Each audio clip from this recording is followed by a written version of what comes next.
udah 6 kali ya untuk ngepresnya. Saya agak lupa tuh, ini udah 5 apa 6 gitu.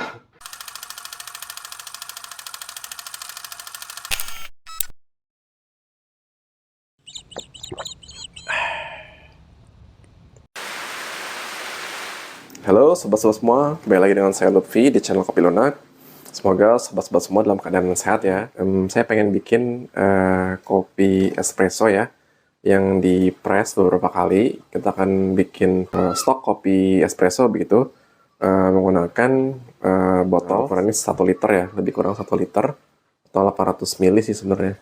Cuma nanti kan saya bikin agak banyak gitu ya, mungkin nggak sampai penuh, tapi nanti kita akan coba praktekkan bagaimana cara membuat stok kopi espresso yang bisa kita pakai untuk kebutuhan di kedai maupun untuk kebutuhan di rumah ya. Cara membuat stok kopi espresso ini saya coba ya realisasikan dari salah satu komen yang menanyakan bagaimana sih cara membuat atau menyetok kopi espresso ya. Oleh karena itu saya buat video ini, semoga bisa bermanfaat ya. Yuk tonton terus video ini. Siapkan dulu untuk scale-nya. Ada air panas ya. Kita pakai air panasnya 660 aja. 660 gram ya. Ini bisa dipakai untuk ngepres sebanyak 6 kali ya. Karena di tampungan portafilter ini, di tampungan Rockpresso ini, yaitu bisa nampung sampai 100 sampai 110 gram. Jadi kita pakai airnya tadi 660 biar bisa ngepres sebanyak 6 kali ya. Tutup. Saya pakai mini gas burner ya untuk mengeluarkan api. Akan panaskan suhu sampai mencapai 90 derajat Celcius ya. Oke. Kita akan panaskan dulu airnya. Oke, sambil nunggu airnya panas, saya jelaskan sedikit ya untuk beberapa alat yang kita pakai. Tentunya tadi scale. Terus di sini ada alat tamping. Terus distributing tools ya. Intinya ini alat untuk meratakan si bubuk kopinya ya. Terus saya pakai mat ya untuk untuk menaruh si dua alat ini itu. Nanti kita akan tekan atau press di tempat ini ya. Di sini saya juga ada sendok, ada juga milk jug. Terus tentunya Rockpresso, ada portafilternya. Kita akan tampung untuk kopinya di sini. Dan ini saya pakai bubuk kopinya ini ya, mereknya bebas, boleh apa aja. Tapi ini ada campuran arabikanya lebih banyak ya, gitu. Lihat, ini sudah mendekati 90 derajat Celcius. Kita akan coba praktekkan ya untuk membuat stok kopi espresso. Kita akan coba buat aja ya. Ini tempatnya agak sempit dikit, tapi nggak apa-apa. Kita akan coba bikin aja ya stok kopi espresso. Kita buka dulu untuk bubuk kopinya. Ini gilingannya sudah halus ya. Nah, untuk espresso itu gilingannya kita butuh yang fine atau yang halus. Kita lap dulu aja ya untuk portafilternya. Oke.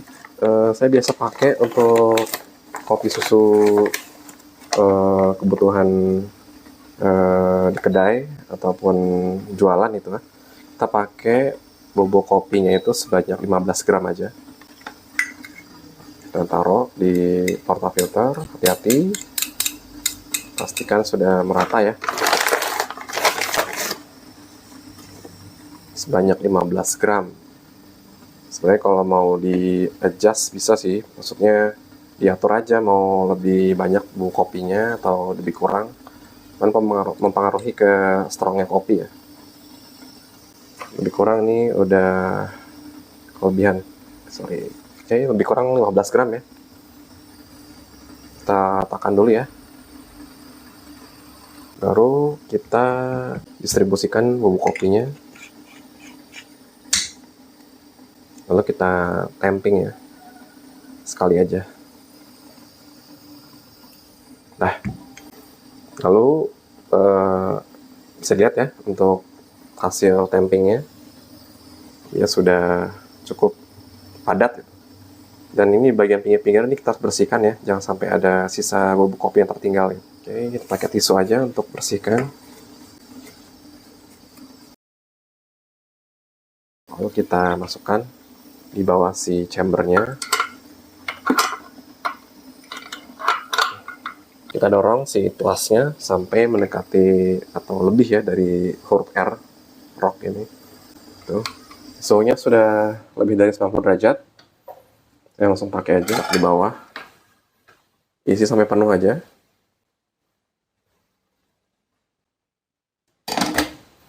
Oke, kita tarik ya ke atas.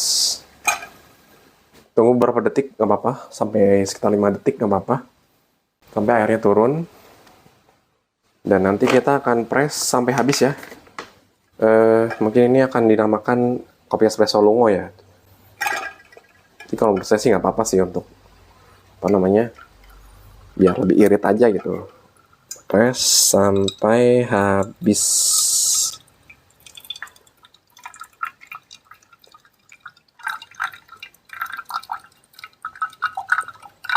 Perlahan aja, dengan tenaga yang konstan, jangan terlalu ditekan paksa gitu ya. Sampai airnya keluar semua. Oke, coba angkat lagi ya. Kita press lagi. Kenapa sampai habis semuanya ya? Sebenarnya sih jatuhnya ini akan cenderung lebih encer dan agak bitter gitu. Cuma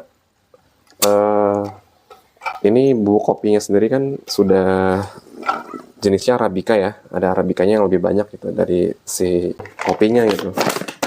Jadi ada pahitnya dan juga ada sisi asamnya ya yang masih terasa gitu. Jadi menurut saya sih nggak ada masalah. Terlebih kita biar lebih irit atau memang UMKM supaya mempertimbangkan faktor efisiensi gitu. Jadi nggak ada masalah ketika menggunakan kopi espressonya lungo gitu. Jadi kalau memang mau lebih enak kualitasnya dan apa namanya rasa si kopinya tuh nggak pahit-pahit amat gitu kan, cenderung dia itu sweet ataupun acid, itu bisa kita pakai aja perbandingan air dan kopinya itu 1:2 gitu. Jadi benar-benar espresso dengan 15 gram bubuk kopi menghasilkan yieldnya itu sampai dengan 30 mili ya atau 30 gram gitu. Bisa dipakai. Tapi tadi saya press sampai habis, sampai penuh ya tadi full chamber airnya, dan dia bisa menghasilkan 60 ke atas ya untuk apa namanya ekstraksi yield kopinya gitu, 60 mili atau 60 gram ke atas gitu. Ini udah tertampung ya di sini untuk yield kopinya. Pindahkan aja di botol, ini ya. Kita akan lihat ya, seperti ini. Mudah kan? Kita lihat ya, ini untuk angkanya 85 gram ya. Sorry, ini ada sisa-sisa bubuk kopi yang jatuh. 85 gram. Banyak ya. Memang ya lumayan sih. Volumenya kan lumayan itu. Untuk 6-7 kali ngepres juga. Ini bisa lebih dari setengah dari ukuran si botol ini gitu. Tapi ya menurut saya sih nggak ada masalah ya. Mau disebut kopi espresso lungo juga ya bisa dibilang demikian gitu. Cuma dari sisi rasa sih kalau menurut saya masih tetap enak karena kita kan menunya adalah kopi susu gula aren gitu kan. Dan ada flavor lainnya kayak hazelnut, avocado gitu atau mochaccino, itu masih menurut saya pribadi masih enak. Meskipun si kopi espresso lungonya kita pakai dengan apa namanya cenderung memang encer dan bitter, tapi ketika dia udah bertemu dengan susu dan sirup atau mungkin gula aren, itu rasanya akan tetap enak gitu. Terlebih ditambah es batu kan, jadi tetap segar gitu. Oke, seperti ini ya. Udah akan press banyak 6 kali ya. Oke, kita ambil dulu hasil tadi ekstraksi kopinya ya. Ini kering sih. Tuh, bisa dilihat ya. Ini kering. Kita buang aja ya. Oke, dibersihkan aja pakai tisu. Kita ulangi ya caranya. Sama seperti tadi.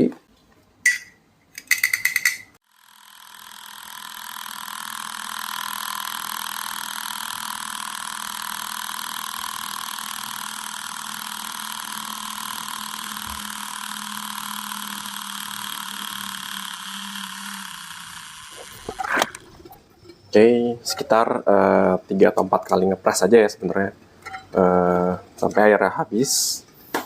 Sobat kalau mau lihat kremanya seperti apa sih, yuk coba kita lihat yuk. Seperti ini sob. Jadi dia tuh sebenarnya kremanya tipis banget ya, gitu. Mungkin karena ini kan bubuk kopinya juga udah digiling gitu, bukan bubuk kopi yang apa namanya, bubuk kopinya bukan yang proses di grinder secara langsung gitu. Jadi cenderung krema itu tipis yang saya dapatkan seperti ini. Itu ya. Kremanya tipis banget.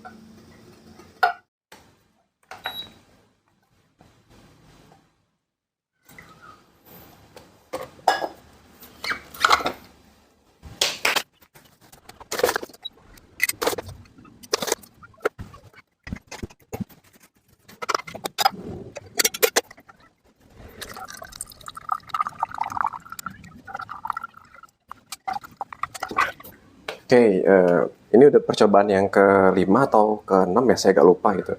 Tapi coba sobat lihat ya untuk hasil kremanya.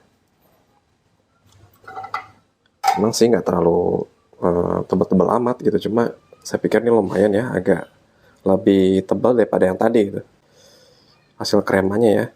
Memang kalau setahu saya, hasil krema yang bagus itu ketika si bijinya memang masih fresh ya, masih bentuk biji, kemudian digiling dan kemudian diekstraksi gitu, maka hasil kremnya juga akan lebih tebal atau lebih bagus gitu istilahnya. Tapi ini agak tipis sih, tapi masih mending ya ketimbang yang sebelumnya. Oke. Anggap aja ini udah 6 kali ya untuk ngepresnya. Saya agak lupa tuh, ini udah 5 apa 6 gitu. Ini udah cukup banyak sih saya pikir. Ini udah cukup lah untuk kebutuhan di kedai ataupun ketika ada yang mesan gitu kan untuk kopi susu, kita bisa stok setengah lebih gitu, lumayan. Bisa kita taruh aja di kulkas, bisa bertahan sih seminggu lebih gitu, atau mungkin 2 mingguan juga masih enak sih. Cuma kadang karena dipakai juga untuk kedai ataupun diminum sendiri, jadi kurang dari 2 minggu tuh atau mungkin semingguan lah udah habis gitu. Oke, kita tutup aja ya. Tadi sekitar 5 atau 6 ya, saya agak lupa sih untuk ngepresnya itu. Ini mencapai 500 ml ya untuk si yield kopinya. Oke. Oke sobat semua, kita sudah buat ya stok kopi espresso lungo yang tadi sudah saya praktekkan cara pembuatannya. Sebanyak 5 atau 6 kali ngepres gitu tadi menggunakan Rockpresso. Ini sekitar 500 ml ya, dan saya kira cukup sih untuk kebutuhan di kedai maupun diminum sendiri ya gitu. Jadi dengan adanya stok kopi espresso seperti ini ya, sobat bisa pakai sih untuk berbagai macam minuman yang bisa sobat buat gitu. Mau mochaccino, mau bikin hazelnut coffee, mau bikin caramel macchiato dan semuanya menu kopi gitu, bisa menggunakan kopi espresso lungo seperti ini gitu. Memang rasanya sih cenderung ya, dia itu kan encer dan agak bitter ya gitu, karena kan ekstraksinya membutuhkan waktu yang cukup lama dan airnya juga banyak gitu, jadi cenderung agak watery. Cuma saya kira sih masih tetap enak ya untuk dijadikan bahan dasar kopi gitu kan. Nanti tambah susu UHT, tambah gula aren misalkan, itu kan rasa si kopi susu atau menu minuman yang kita buat itu akan tetap enak sebenarnya gitu.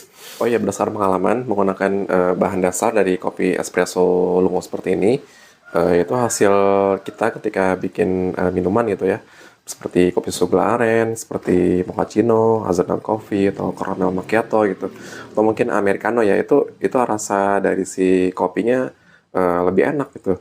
Lebih kompleks itu, ada acidity-nya, ada sweet-nya juga, atau mungkin ada bitter-nya, dan cenderung lebih dia tuh ngeblend dan enak gitu rasanya, lebih kompleksitinya lebih dapat, dan menurut saya juga lebih pas ya sebagai bahan dasar minuman kekinian gitu. Berbeda dengan menggunakan alat atau metode lainnya seperti mocha pot, atau mungkin kopi tubruk, atau mungkin metode brewing coffee lainnya gitu. sejauh pengalaman saya menggunakan rock presso, itu hasilnya akan lebih enak ya. Atau mungkin sobat punya tips bagaimana membuat minuman seperti kopi sugar aren itu dengan menggunakan metode-metode di luar rock presso atau mungkin di luar kopi espresso ya.